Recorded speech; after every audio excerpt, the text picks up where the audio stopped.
So what actually drew you to the United States? I mean, I think your story about growing up in communist Romania, I don't think Americans appreciate maybe what you and your family, had to go through, but what drew you to come to the United States?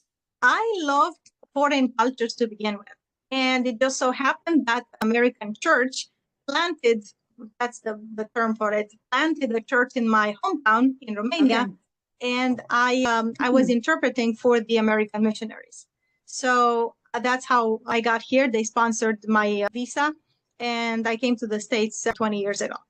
So yeah, as far as what drew me here, everything about the culture. So when I first touched down in 2004, and I saw the malls in America full of and merchandise and joy, it was way before COVID, way before all the BS we had to deal with, and everybody was enjoying life, shopping till you drop, and I could not get enough of it. I was like a kid in a candy store, and it was just on the tail end of The Lord of the Rings, which is my absolute favorite movie of all times because I'm into the fantasy genre.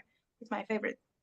So I was buying Lord of the Rings memorabilia, and again, absorbing American culture through all pores. I'm very flexible wherever I go, but if it's something that really draws me in, and I had kind of like built this mental image of America from the movies I had watched, and I was thinking, that's a pretty cool place. And then here I am on location and enjoying everything. But now I realize this is way better because instead of watching it on TV, you experience it live. So Right. yeah, that's Yeah. that.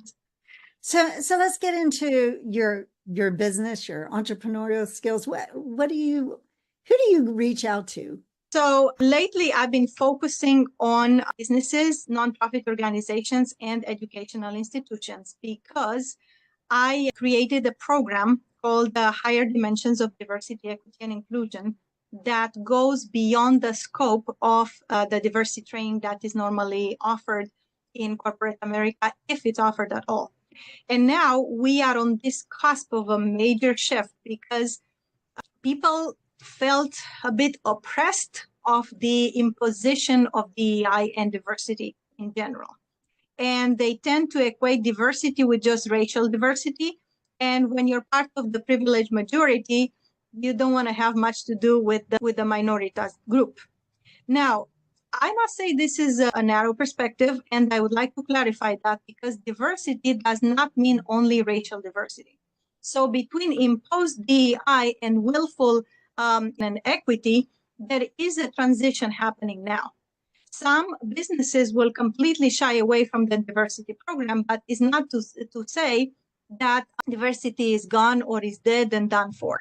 It is not.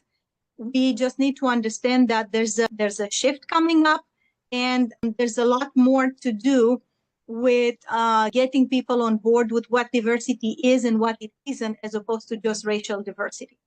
So I created this program to cater to this need.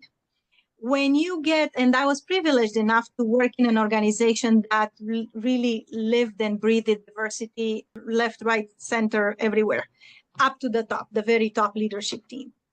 And I got those diversity trainings. But then I changed jobs. I worked with other organizations, and I realized that if they offer anything at all, it stops after the primary dimensions of diversity, which are considered the four basic: gender, race, age, and disability. Now, there's a caveat here because, yes, as far as race, this is something you're born with and you can't really change.